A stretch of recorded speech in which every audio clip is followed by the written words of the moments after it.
My name is Allyson Lenz. I am a realtor with Compass, and I kind of consider myself a very hands-on, white glove service kind of realtor who is very anal retentive. So I really work on trying to help my clients kind of smooth over everything by paying attention to the details. Wonderful. And how did you get into real estate? Tell me a little bit about your backstory. Yeah, so I grew up in a military family, so we were moving on average every 2 to 3 years. You know, you move a lot when you're active duty, Yeah. and so I got used to that. And then after college, I ended up deciding on teaching because I love helping people. And, you know, while I loved being in the classroom working with the kids themselves, teaching as a career, you know, just kind of burnt me out a little bit, especially working for very unsupportive administration. So, What were you teaching? so I taught seventh grade middle school life science, so basically like Okay. middle school biology. Yeah.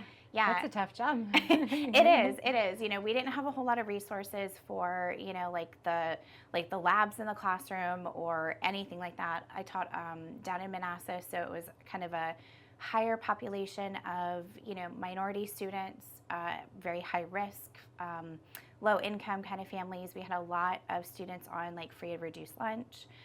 You know, so for most of the students, homework at home was not a priority.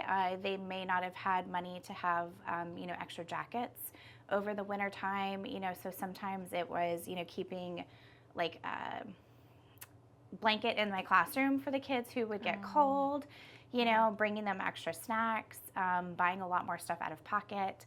And then I hear that from teachers yes, a lot. Yeah. Yes.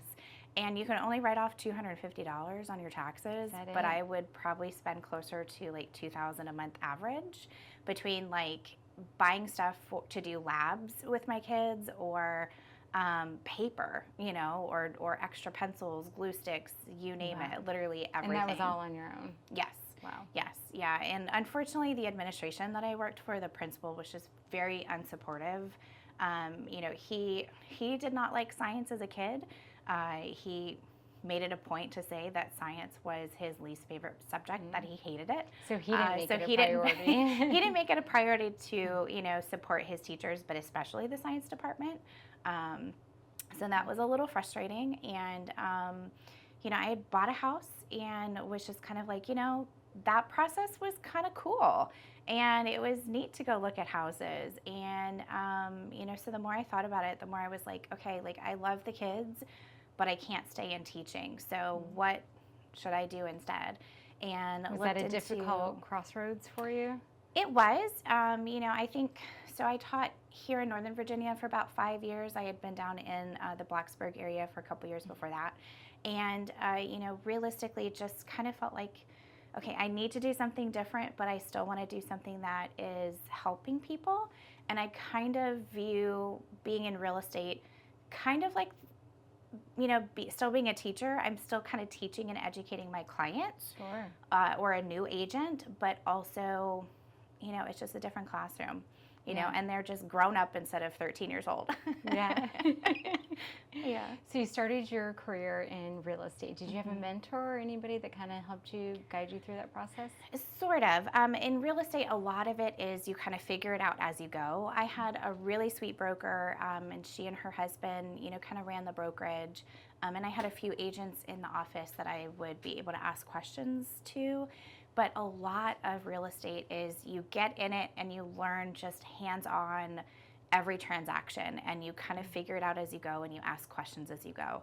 So I didn't necessarily have a true mentor getting into real estate, but with my teaching background, once I kind of went through my first transaction, I was like, oh, okay, I got this. I totally get it. Yeah. I can do this. You know, then moving forward from there, anytime that we would have somebody brand new come in, I would kind of take them under my wing, so to speak, and help them kind of figure out, okay, how do you work with the clients? What paperwork do you need? How do you fill it out? How do you, you know, negotiate for your buyer on, you know, say home inspection repairs, which home inspections aren't really as much of a contract thing with the current market, but you know, just kind of filled in what I guess I had kind of wanted in a mentor by being one, as you know, for the new agents who came into the office. Kind of filling that gap that you didn't quite have. Yep. Yeah. Yep. Exactly. Yeah. Exactly. What challenges are you seeing in the market today and with all the changes? How are you dealing with that and Yeah. overcoming that? And what tools are you using? Great questions. So Yeah. I'm at a company called Compass, and they're very forward thinking. They're very on top of technology, and giving us as many tools and trainings and coaching as possible to kind of help us deal with the current market and also the NAR changes. So that's one of the things that I'm really leaning on is the company that I work with. But then also real estate and growing up in the military, like you just kind of have to take a very easy, go with the flow, kind of shift and adjust and pivot as you need to, because otherwise you're not going to be able to survive. Right. So what I'm seeing in the current market is, we do have interest rates, and depending on somebody's credit or maybe depending a little bit on the company, they're definitely higher than where they were a couple years ago, but For they're sure. at realistically, like overall big picture, they're kind of at historic averages. We were just at extreme lows the last few years.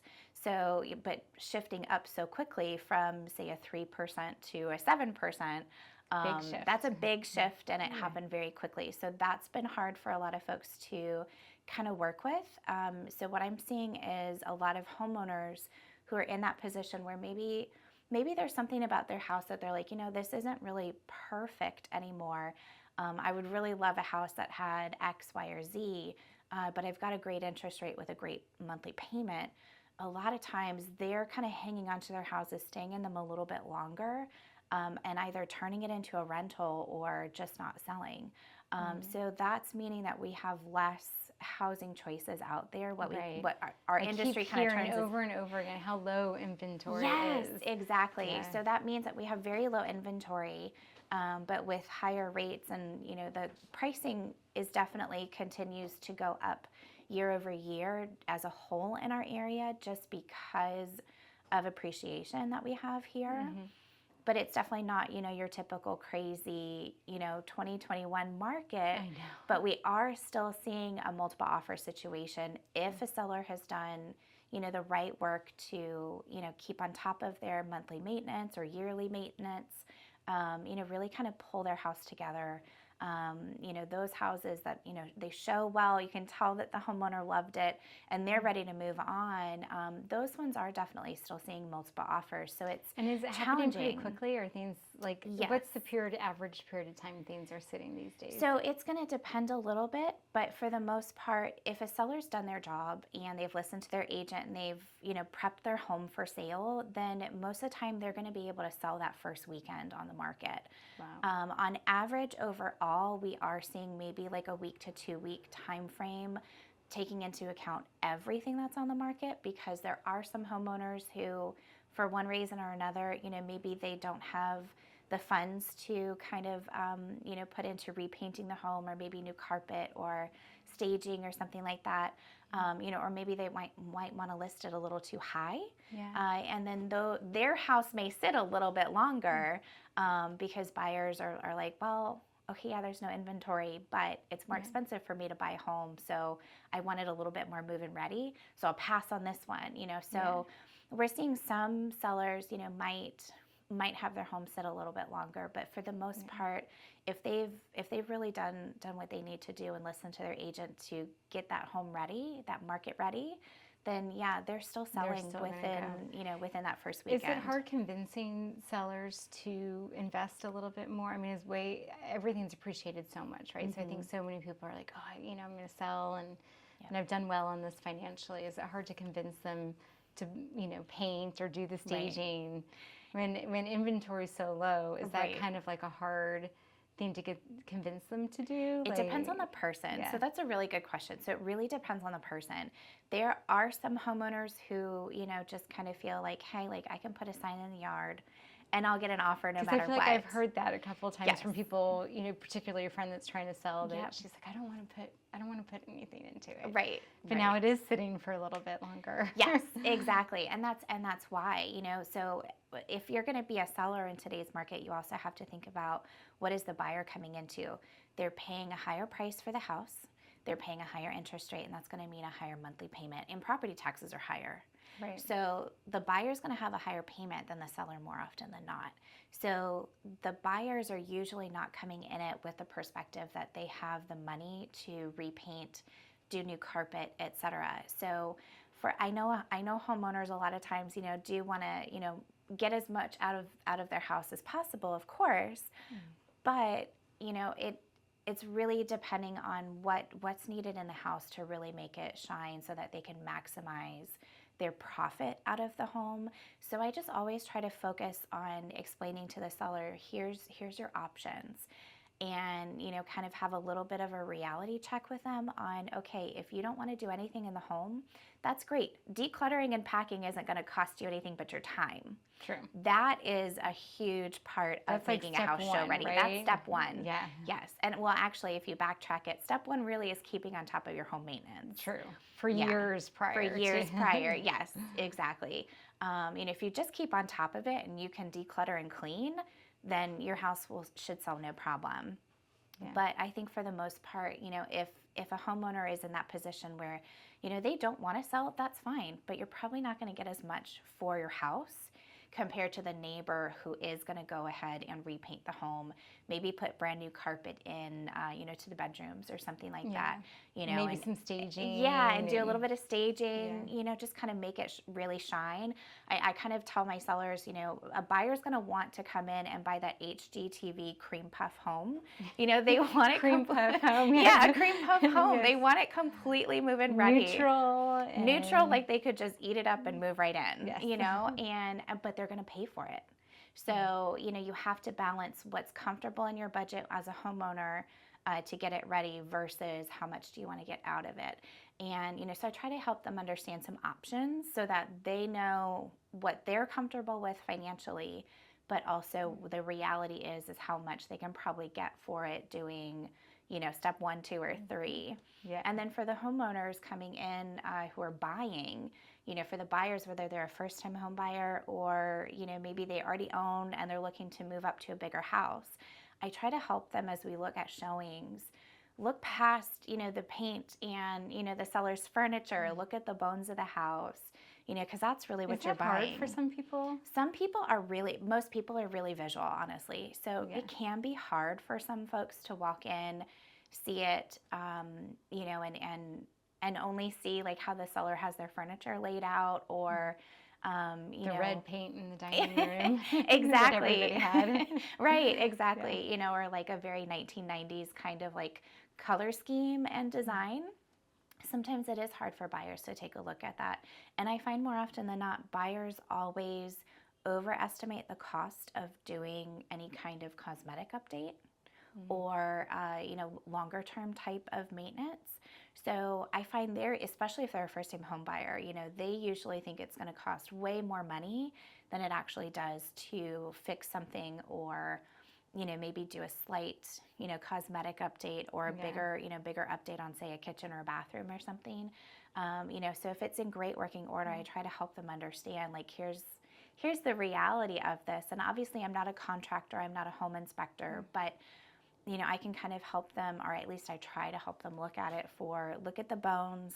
Here's what you could do with this, but you can move in, build equity, and especially if it's a house that maybe might be a little bit outdated, but they've priced it under the market value because of that, then they could walk in with like basically a really good deal, as much of a good deal as you're going to get in our market, and then be able to have that, kind of money almost built in to make it what they want. Yeah, exactly. Absolutely. Now you mentioned that you came from a strong military family, yes. right? Mm-hmm. You guys moved around a lot. And do you like helping veterans or military families that are moving into this area? I do. Yeah, I really do. So I grew up in a military family. My dad served in the Air Force. My grandfather and great-grandfather were both Coast Guard. My uncle was in the Navy. or actually he was Army, and then worked civil service to the Navy. My cousin, I worked government contracting to the Navy for a while, and then I had 2 sisters-in-law and a brother-in-law who were active duty Army. Wow, you one is certainly still do active, come from 2 a are still long active. line. Yeah, so we have a lot of military family members, Yeah. and I grew up. We moved on average every 2 years. So I lived that lifestyle. I know how it is where, sometimes you have a very short notice of, hey, you've got 3 weeks to be halfway across the country. Right. Good luck. Yeah. Here's the movers' numbers. So Do you sometimes find there's it a hard, lot. especially in this area, for some of those military families coming from other areas, coming to Northern Virginia, DC area, that's just gotten so outrageously expensive? Yes. Is that kind of a hard transition for them, an adjustment? They used to be able to afford, maybe a larger house somewhere else, and now they've got to downsize. How do you work through that? Yeah, so usually whenever I work with someone, and most of my business is word of mouth referral, and so that's usually how I end up connected to military folks who are PCSing and coming into this area. And usually the first conversation is just kind of a reality check, so to speak, of what is our market like, and what do we, have as our normal average pricing? What kind of deals with traffic and commuting are they going to likely look at? Where are they going to be stationed, so that we can figure out which neighborhoods and towns they should really focus on? And then also talking about the townhome versus a single family home, how the space works differently, all of that stuff. And then from there, so with our military clients, if they live off base and we don't have a lot of base housing, especially in this area, then a lot of times what they're doing is they're getting what's called a BAH. It's a basic allowance for housing from the military. So most of my military clients will take the BAH number and then want to stay underneath that for their housing, for either a mortgage payment or their rent. So then from that gives us our budget to look within, and then I can help direct them to, hey, we might want to look in these cities, these areas, etc., because these are going to be the houses that are going to best fit under your budget, but also fit the needs for, whether they have pets, kids, if they need a 2-car garage. In the school system or not in the school system. Exactly, yeah. And then what I like to do, because a lot of them don't really have the time to take a trip before they move here, or they may not be able to take off work to come out and visit, is I like to actually do some virtual tours with them. So I'll show them a little bit of what it looks like for the commute, and so that they can kind of see what the traffic looks like. That's and nice. And get a chance to go to some of the houses, plug in where they're going to work, and then be like, hey, my GPS is saying it should take you 29 minutes on average from this house to your office, or something along those lines. And then I will do a video tour. Because so many of them are buying them sight unseen? Correct, yeah. A lot of them are buying them sight unseen. So, or they come in with 2-3 days and we need to see as many houses as possible. So if we know ahead of time that I can do some virtual tours, then I will. And I'll go through the house, I'll take a video tour for them, and there's an app that I use that will send them a video notification, but also they can rewatch the video later. So that way, they can take a look through. I'll walk out the house, I give them a sniff test, make sure the house smells okay. Or that's a big one. Which is a big one, especially if you're buying sight unseen, know. So I'll be able to let them know, hey, this wasn't in the professional photos, but I can actually see that there's a big crack in the foundation and it smells really musty down here in the basement. Or, hey, the house smells like cats and I can see that they have 3 litter boxes around the house. That might be a little harder. Is that going to be a deal breaker for you? Exactly. Is that going to be a deal breaker? Is that going to be harder for you to deal with? Or is that, or if they have dogs, hey, there's already a fence here and it's fully fenced in the backyard. And I can get out and show them stuff, and that way I can spend time giving them as much of that in-person experience as possible, but virtually. And then that way we can chat, kind of feedback after showings on each house.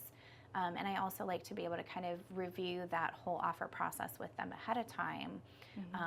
Or I've also, the flip side, I've had some clients where they've lived here, they've gotten orders so quickly that they've have to move out, and then I come in and help with stager or a contractor to coordinate on the flip side. Yeah. And then we look at hey, we just want a fast closing because the house is empty and ready to go. Right.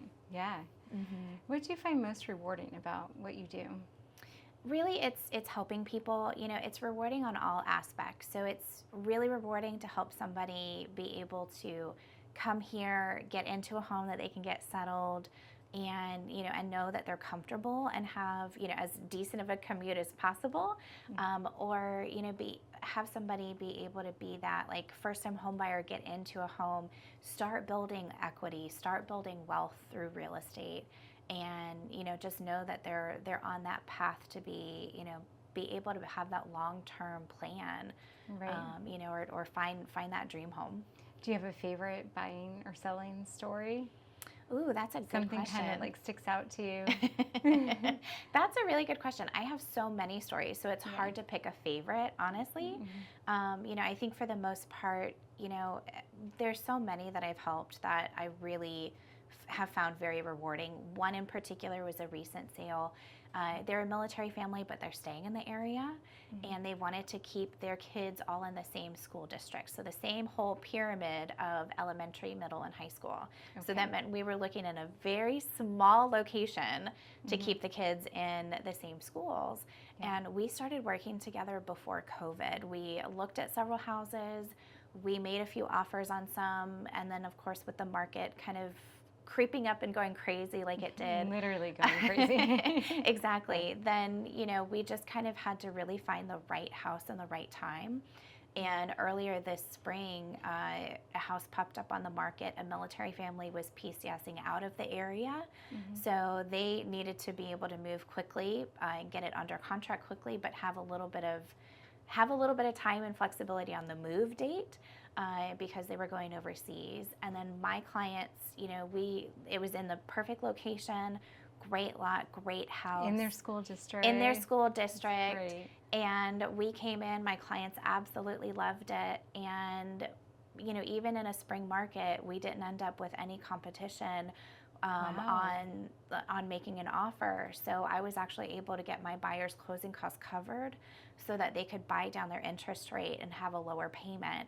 So it worked out really nicely that, it was a military to military connection between the buyer and the seller.